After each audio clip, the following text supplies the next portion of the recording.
lo contrario del anterior capítulo, que era simpático-miméticos, y obviamente se parece a los cólico-miméticos, no en mecanismo de acción, pero sí en efectos. Por eso es que si interacciono o integro estos contenidos, fácilmente puedo deducir estos otros, ¿sí?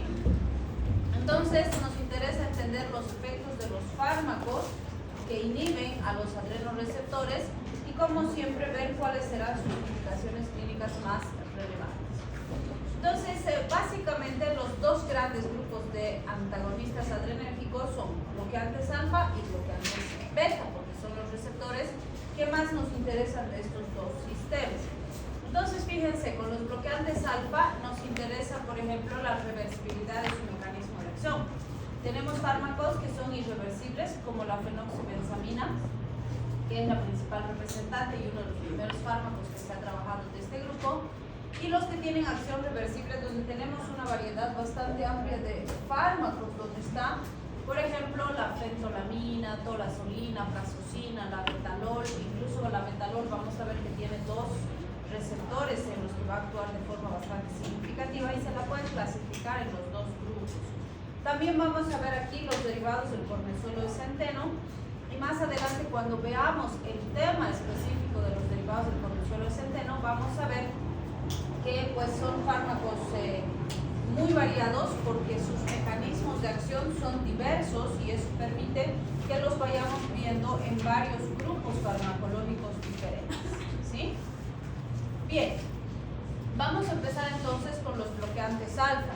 Siempre les digo, podrías deducir todo lo que le puede pasar a un paciente cuando tiene un efecto bloqueante alfa, justamente porque pues vamos a tener lo contrario de la estimulación alfa, y donde más distribución de receptores alfa tenemos es el sistema cardiovascular. Entonces ahí vamos a tener la mayoría de los efectos, si quieren, ¿no? Lo principal va a ser disminución de la resistencia periférica, disminución de la presión arterial, hipotensión postural con taquicardia refleja por esa bajada de la presión arterial, y puede producirse un aumento compensatorio del volumen sanguíneo por la taquicardia refleja. Pero no se olviden que hemos dicho y hemos repetido que la taquicardia refleja está relacionada, o bueno, va a ser breve y transitoria, o si quieren, leve y transitoria. Normalmente después de un periodo corto de tiempo se va a estabilizar y lo que va a predominar es el descenso de la presión arterial. Entre otros efectos significativos y que vamos a ver que los podemos aplicar también serán la miosis, la congestión nasal. Acuérdense que los estimulantes alfa hemos dicho que son anticongestivos, entonces estos van a tener el efecto opuesto, más bien van a congestionar al paciente. Y por supuesto vamos a tener una disminución de la resistencia al flujo urinario, vale decir, van a facilitar la micción. Por eso, como les decía, algunos elementos también los podemos relacionar al parasimpático. Entonces, fíjense, tenemos la fenoxibenzamina, que es uno de los fármacos importantes porque tiene acción alfa 1 y alfa 2, vale decir, no es selectiva, pero además eso determina que su efecto sea muy potente, y como es irreversible, entonces su efecto va a ser duradero y va a activar taquicardia refleja. ¿Por qué? Porque estamos bajando de forma brusca la presión arterial. Bloqueo de los receptores alfa baja la presión arterial. ¿Qué ocurre? Una taquicardia refleja como respuesta compensatoria. Pero no se olviden que estas respuestas compensatorias, otra vez insisto, acabamos de decir, son leves y transitorias. Después se va a instaurar nomás el descenso de la presión arterial. Entonces fácilmente puedo darme cuenta de cuándo me puede servir un fármaco de estas características. Por ejemplo, los pacientes con feocromocitomas. ¿Se acuerdan? El feocromocitoma es un tumor en las glándulas suprarrenales que se caracteriza por ser un excelente productor de catecolaminas. Entonces, si el paciente tiene exceso de catecolaminas, ¿qué le pasa? Sube su presión arterial, puede tener taquicardia, arritmias, o sea, toda la parte cardiovascular está acelerada. ¿Qué consigo con el bloqueante alfa? Estabilizar los síntomas, ¿sí? ¿Estoy solucionando el problema? No, porque tengo que operar ese tumor. Entonces, hasta operar al paciente, esto me puede ayudar, ¿sí? Pero lo que tengo que hacer es ver si puedo operar al paciente. En cualquier otra condición donde existe elevación elevación persistente de catecolaminas, por las mismas razones puede ser útil para controlar los síntomas, pero siempre hay que ver la causa, ¿sí? En pacientes con vejiga neurogénica, por eso nos dice acá, ¿qué va a tener un paciente con una vejiga neurogénica? Retención urinaria, porque no se puede vaciar bien la orina. Entonces, ¿qué va a hacer el bloqueante alfa? Va a estimular contracción y relajación del trígono para poder sacar el contenido de la orina, ¿sí? Y también tenemos pacientes con enfermedad vascular periférica, como es el síndrome de Raynaud. Esto es síndrome de Raynaud. ¿Qué ven aquí? Fíjense, estos deditos están pálidos, blancos. ¿Por qué? Porque no está llegando sangre. Estos están morados, cianóticos, como decimos, ¿no? Por la misma razón. Entonces, ¿cuánto es el llenado capilar normal? Entonces es rapidísimo, ¿no es cierto? A este paciente ustedes le apretan y 5, 10, 15, 20 minutos después sigue tal cual, ¿sí?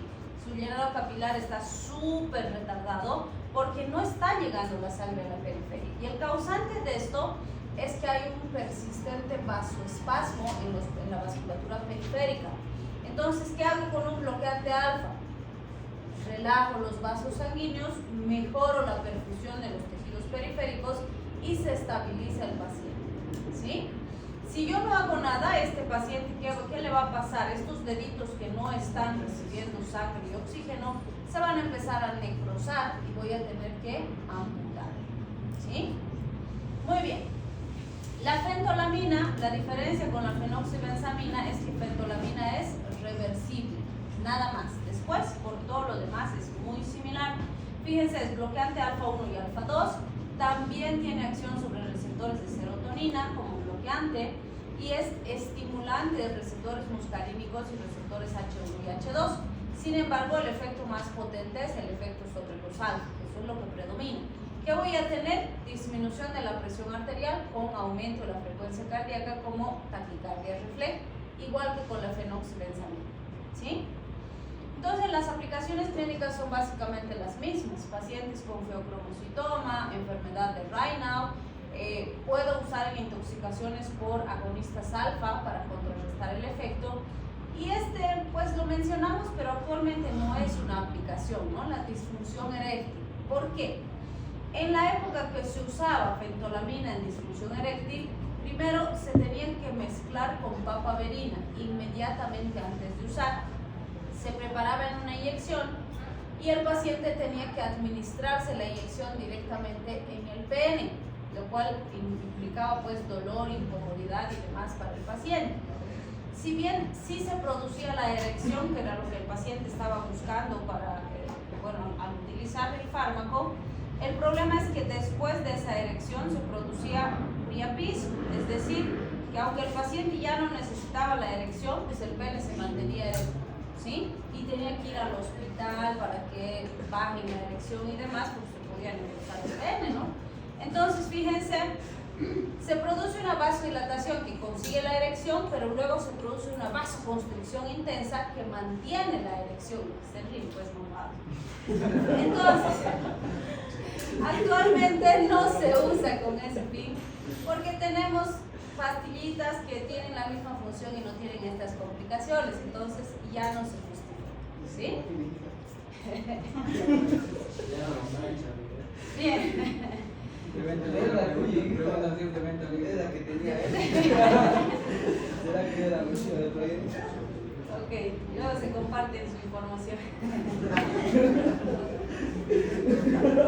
Entonces, fíjense, este grupo, prazosina, doxazosina, tedazosina, podríamos decir que actualmente es uno de los grupos más usados, porque es más selectivo. Entonces, fíjense, bloquea alfa 1, pero ya no tiene acción alfa 2. Y eso hace que sea igual de potente que los anteriores, pero no es tan intenso el descenso de la presión y por lo tanto no produce taquicardia refleja, es mejor tolerado. Entonces, si mi pacientito con la taquicardia refleja se descompensa, esto es más seguro, ¿sí? Se ha usado principalmente en hipertensión arterial, justamente por esa potente acción sobre la presión arterial sin la taquicardia refleja. También en pacientes con dificultad para miccionar, es decir, obstrucciones urinarias o En pacientes, de hecho, con hiperplasia prostática existe retención urinaria. Por un lado, esto nos ayuda a mejorar el paso de la orina, ¿no? Por eso está indicado en hiperplasia prostática benigna. Sin embargo, en hiperplasia prostática no se olviden que los urólogos siempre dicen, ¿no? Todas las próstatas o las hiperplasias prostáticas tarde o temprano se van a tener que operar, ¿sí? Lo que hay que hacer es vigilar. ¿Con qué parámetro vigilamos que no se esté malignizando la hiperplasia prostática? El PSA, el laboratorio, que nos dice si está todo bien o hay riesgo, ¿no? Si está por debajo de 4, estamos tranquilos, podemos seguir con medicación. Pero si empieza a subir, hay que quitar esa próstata porque ya es un riesgo de cáncer, ¿sí? Bien, tenemos esta otra. Esta podríamos decir que es de las o de los fármacos más específicos que tenemos, porque fíjense, es bloqueante alfa 1A, de lo más selectivo que tenemos. Y justamente se ha visto que alfa 1A tiene una excelente distribución en próstata, más que en cualquier otro lugar. Entonces, para la hiperplasia prostática benigna, este es el mejor fármaco que tenemos. Sí se usa también el grupo laprasocina, todavía siguen siendo muy eficaces, pero este tiene menos efectos adversos, ¿sí? Entonces, fíjense, relaja muy bien el músculo liso prostático sin afectar de forma importante al músculo vascular. Entonces, si el paciente no tiene problemas de presión arterial, o no hay problema en la presión arterial como tal, será más seguro utilizar esto, ¿no? Por su mayor selectividad. Entonces, se usa de 0.4 a 0.8 miligramos por día. Sí es muy importante considerar acá, como decíamos, la vigilancia del paciente. También se está usando tamsulosin en pacientes con litiasis renal, ¿sí? ¿Por qué? Cuando el lito se clava o se tranca, vamos a decir, en el uréter, el paciente tiene un dolor pero tan terrible que lo asemejan al dolor de un parto. Dicen que las litiasis renales son terriblemente dolorosas. Entonces estos nos pueden ayudar a relajar un poquito las fibras y disminuir el dolor del paciente. No van a corregir el cálculo, ¿sí? El cálculo, dependiendo del tamaño que tenga, será, si se puede, por ejemplo, lograr que llegue hasta la vejiga para que salga con la orina, pues está bien. Pero si no es posible por su tamaño, se tendrá que hacer una litotripsia, destruir el calculito para que pueda recién salir, y eso se hace con equipos especiales, ¿no? Como endoscopía más o menos. Entonces es muy bonito que estos pacientes pueden tener una disminución muy significativa del dolor.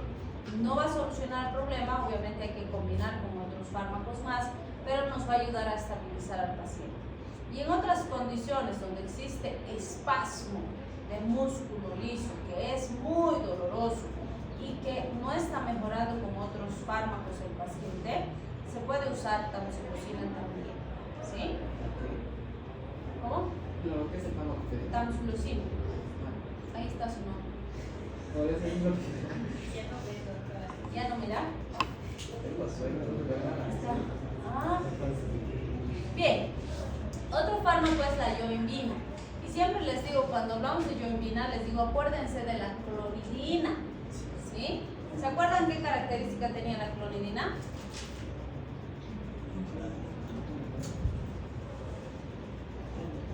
Era simpático mimético y simpático lítico, ¿se acuerdan?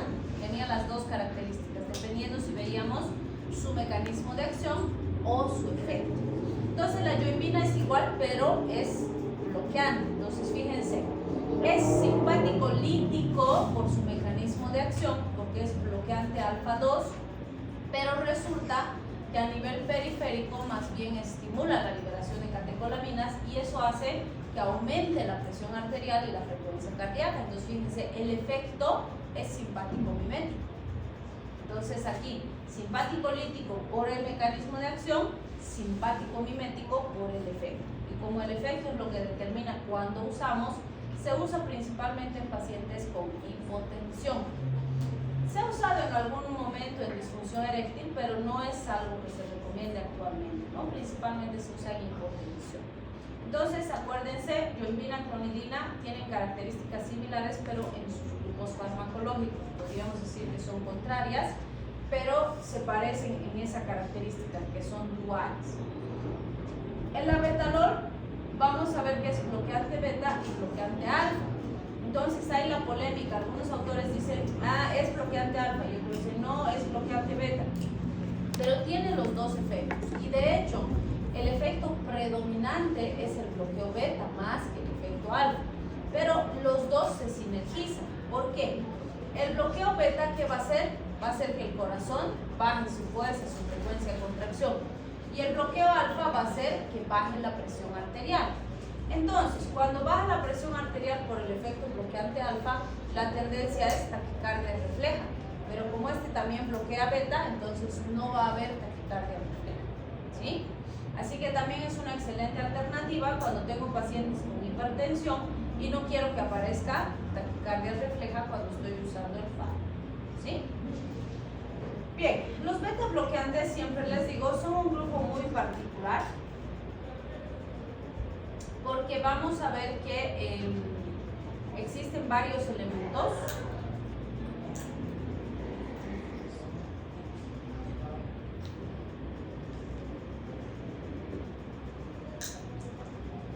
Bien, entonces existen muchos beta bloqueantes. Podríamos decir que es uno de los grupos farmacológicos más grandes y diversos que tenemos.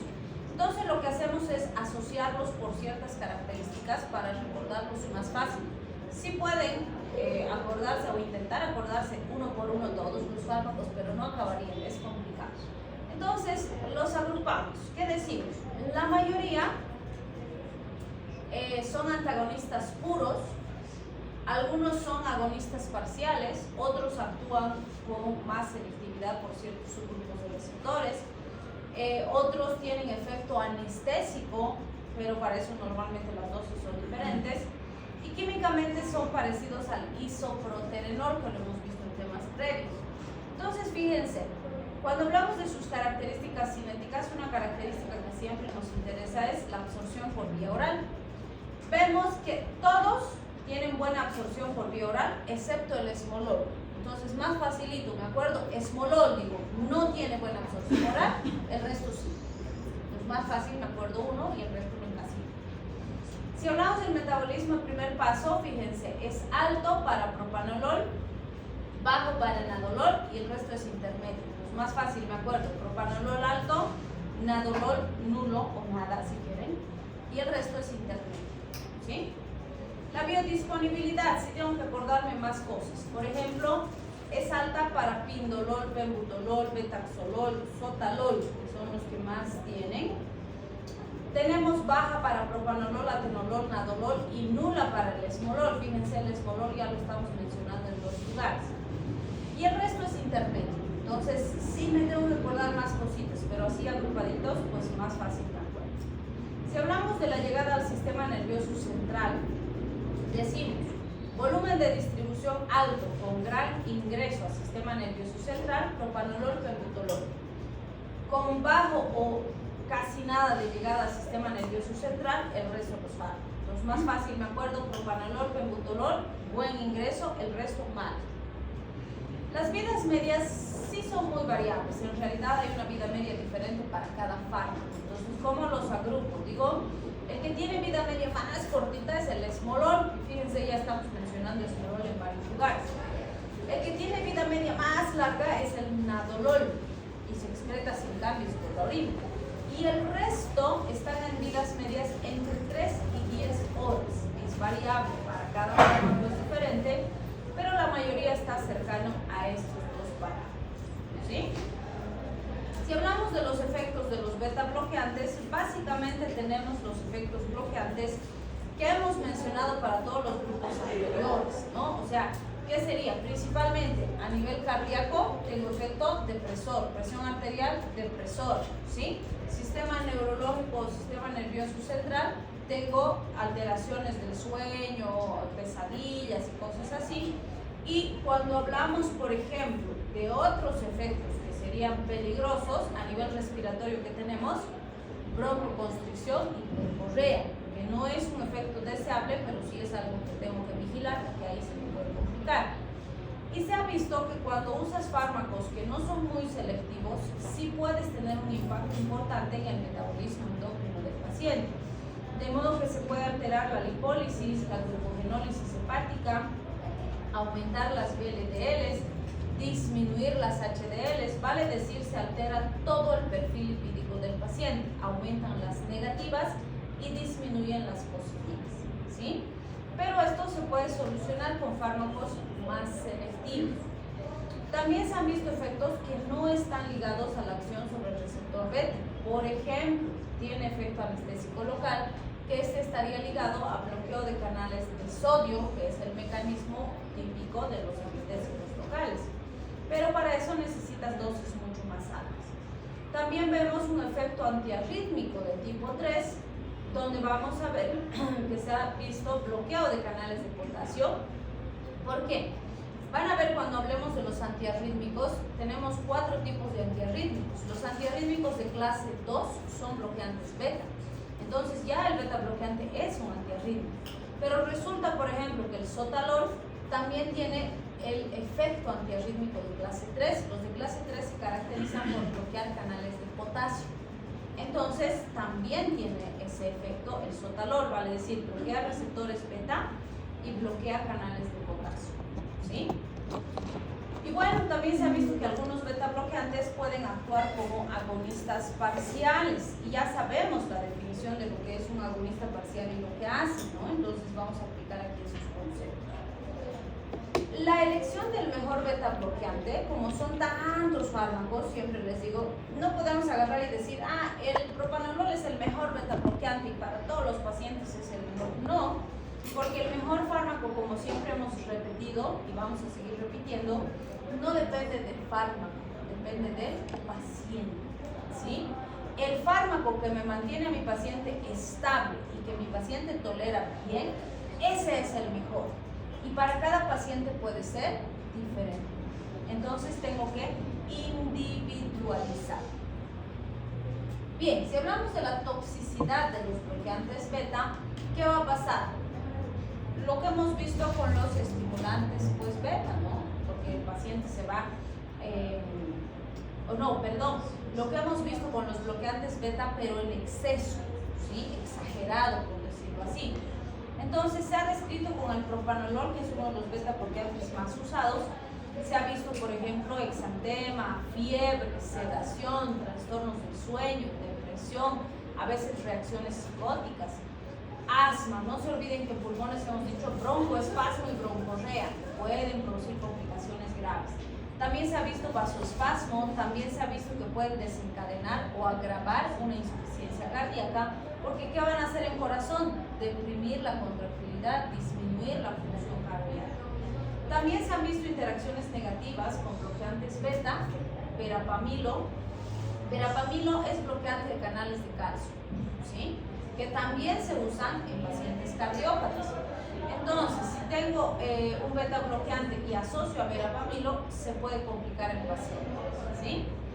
No se debe suspender bruscamente cuando usamos beta bloqueantes, y en pacientes que son diabéticos, justamente hemos dicho la diabetes ya es un factor de riesgo más. Entonces, tratar de usar fármacos más selectivos para minimizar riesgos y efectos adversos, porque solo por su patología de base ellos ya tienen más riesgo que cualquier otro paciente, ¿sí? Bien, ahí vamos a empezar a ver los fármacos beta bloqueantes, y como les decía, son muchos fármacos. Por favor, estamos en clase, ¿pueden hablar más un poquito?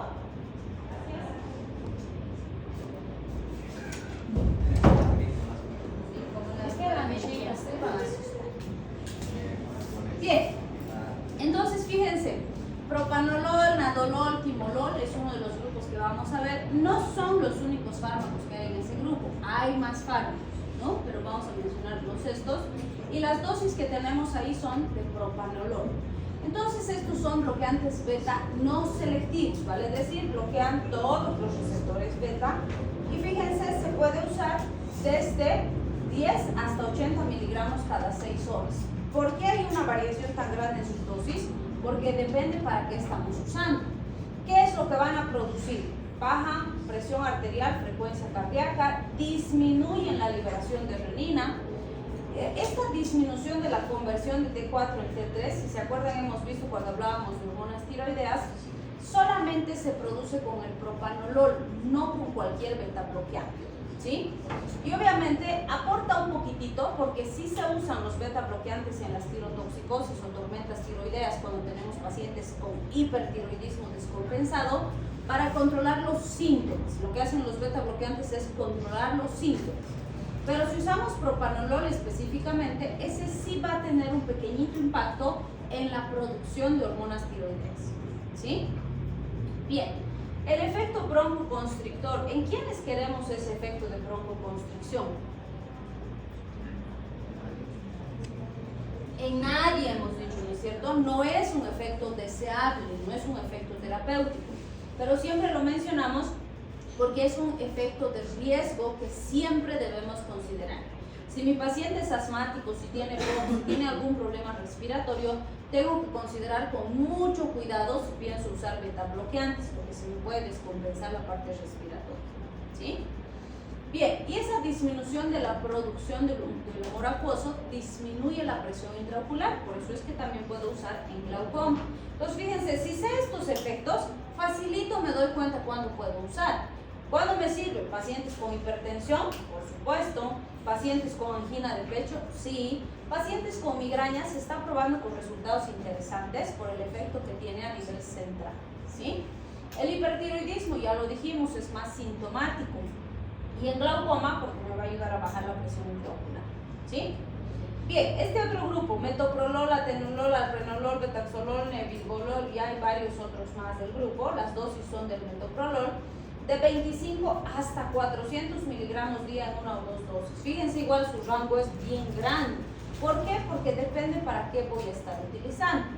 Fíjense que estos son bloqueantes beta 1 más que beta 2. ¿Qué quiere decir?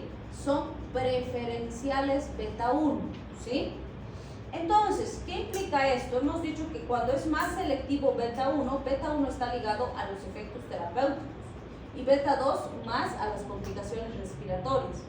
Entonces, estos fármacos, por esa selectividad del receptor que tienen, son más eficaces básicamente en las mismas aplicaciones que hemos visto en la anterior, pero con menos riesgo pulmonar. Por eso me dice, si tienes un paciente, por ejemplo, que tiene asma y además infarto agudo del miocardio, o que tiene EPOC y además es cardiópata, o que tiene asma y tiene o que es hipertensión, o además tiene EPOC y tiene arritmia, o sea, cuando hay riesgo respiratorio, estos son más seguros, ¿sí? También en pacientes con diabetes. ¿Por qué? Porque hemos dicho que con los diabéticos, mientras más selectivo, menos alteración metabólica, ¿sí? Y también en pacientes con enfermedades vasculares periféricas puede ser bastante útil.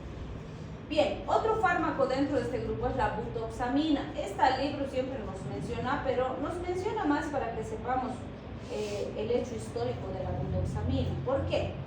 Porque butoxamina es beta 2 más que beta 1, o sea, es preferencial beta 2.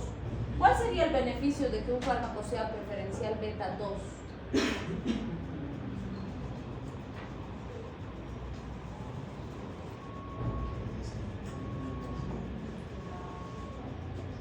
No habría beneficio porque beta 2 está ligado a los problemas respiratorios y beta 1 es el que está ligado a los efectos terapéuticos. Entonces este tiene más efecto adverso que efecto terapéutico, no nos sirve. Por eso nos dice, no se usa, no tiene ninguna aplicación terapéutica, ¿sí? Bien, este otro grupo, fíjense, el grupo del carteolol, pindolol, acebutolol y varios otros, son beta 1 y beta 2 con efecto simpático mimético intrínseco, ¿vale? Es decir, estos son agonistas parciales. ¿Qué implicaría que sean agonistas parciales? ¿Cuál es su efecto en los receptores? ¿Qué hacen? Se unen al receptor y lo activan, o sea que son simpático-miméticos, no son simpático-líticos.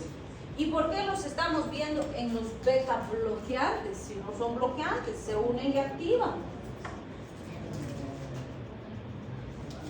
¿Se acuerdan cuando definimos agonistas parciales? ¿Qué dijimos? Pónganse, digamos que tu paciente está taquicárdico, está con 120 de frecuencia cardíaca, ¿sí? Tú le das un antagonista para bajar la frecuencia cardíaca, ¿sí? Y le bajas 60. 60 está bien, sí, está dentro del rango, pero le has bajado la mitad de golpe a tu paciente. Entonces, con este 60, tu pacientito, en vez de ponerse mejor, se siente que se va a morir, se quiere desmayar, se siente débil, siente que se pone diaforético, está ansioso, se pone mal, ¿sí? Entonces, para este paciente, el antagonista puro es muy fuerte, ¿sí? ¿Qué hago? Le doy un agonista parcial. Fíjense, el agonista endógeno, al unirse aquí, me está produciendo esta frecuencia cardíaca, está muy potente. Entonces, ¿qué hago yo con este agonista parcial? Voy a venir y voy a ocupar este receptor y lo voy a estimular. Pero como es agonista parcial, por definición, ¿qué hace el agonista parcial? Produce una acción menos intensa que el agonista total. Entonces, ¿qué va a hacer? Va a producirme, por decirles, 70, ya 75. Mi paciente está más estable y además mientras este esté unido no va a dejar que el agonista endógeno se una y no le va a dejar producir esta taquicardia, ¿sí? Entonces, por esa razón es que sí uso agonistas parciales como si fueran antagonistas, porque me producen un efecto inferior al del agonista total, ¿sí? Y no me descompensan tanto como el antagonista puro. Entonces, por eso me dice, fíjense, las indicaciones son las mismas. Hipertensión, arritmias, migrañas, pero cuando el paciente bradicardiza o se descompensa cuando uso el antagonista total, ¿sí? Además, cuando existe riesgo cuando uso un bloqueante. Por ejemplo, hemos dicho, si uso bloqueantes, hay más riesgo de alteraciones metabólicas. Si le doy ese riesgo no hay, porque no estoy bloqueando, estoy estimulando. Suavito, pero estoy estimulando, ¿sí? Entonces, fíjense, en esas situaciones me va a servir mejor que un antagonista puro, ¿sí? Y dependiendo del caso, puedo usar desde 2.5 hasta 10 miligramos por día. Bien, este otro grupo, el grupo del carvedilol, ahí está medrapsolol, bucindolol y varios otros, pero el más conocido es carvedilol. Fíjense, son bloqueantes beta más que alfa, o sea, no son tan selectivos, son beta preferenciales, por decirlo así, pero baja la frecuencia cardíaca y la presión arterial. ¿Por qué les señalo con rojo estos? Porque estos, fíjense, me dice la indicación, se usan en insuficiencia cardíaca. Yo les pregunto a ustedes, ¿cuál es el problema de un paciente con insuficiencia cardíaca?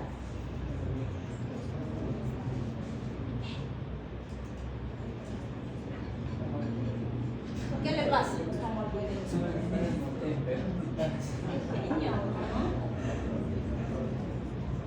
La bomba no funciona bien, es incapaz de mandar suficiente sangre a la periferia, ¿sí?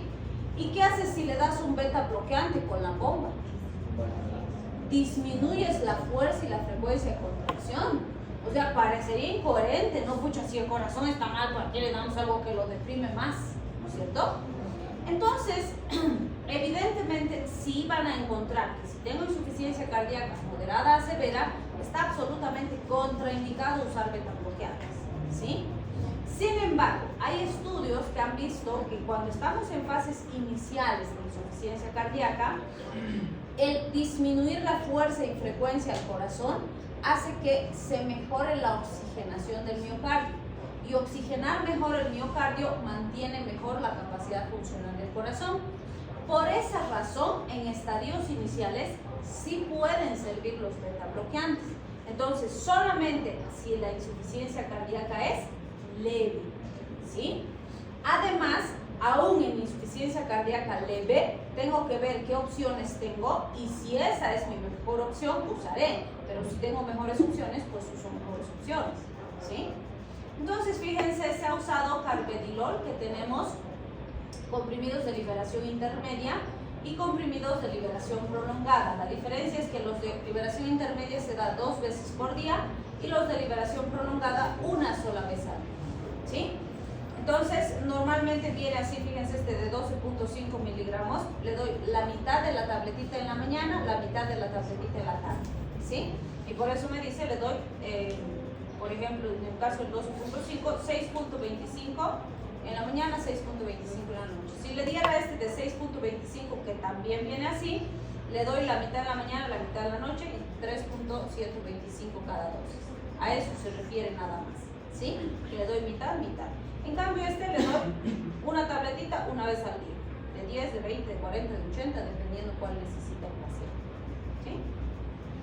Bien, y el esmolol, que pertenece a este grupo, recuerden que lo hemos mencionado en varios lugares al esmolol, ¿no? Hemos dicho que es el que tiene vida media más cortita y tiene otras características. Este, fíjense, nos permite un control rápido de la presión arterial, de arritmias, de taquicardias supraventriculares, de tirotoxicosis, de isquemias miocárdicas transquirúrgicas, de hipertensión periferatoria, ¿sí? Nos va a ayudar a bajar la presión arterial y la frecuencia cardíaca rápido. Pero así como actúa rápido, también desaparece rápido su acción.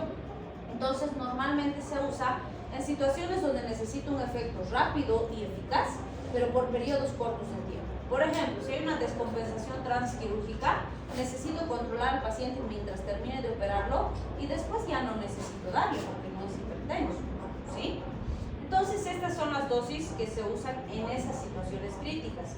Iniciamos con una carga de 500 microgramos por kilogramo intravenoso en un minuto, entonces se da el paciente hospitalizado. Mantengo con 50 microgramos kilogramo minuto intravenoso cada 4 minutos y puedo ir aumentando progresivamente hasta llegar a un máximo de 200 microgramos por kilogramo minuto. Después voy a ir disminuyendo a intervalos de 10 minutos hasta llegar a 25 microgramos por kilogramo minuto o menos. Y ahí dejo de darle y ya está estable el paciente, no necesito darle más, ¿sí?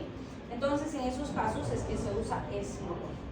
Y finalmente la metirosina, fíjense, es bloqueante de la tirosina hidroxilasa. Si se acuerdan, autónomo, dijimos que la tirosina hidroxilasa se usa, o bueno, es la enzima que permite la síntesis de catecolaminas, dopamina, adrenalina, noradrenalina.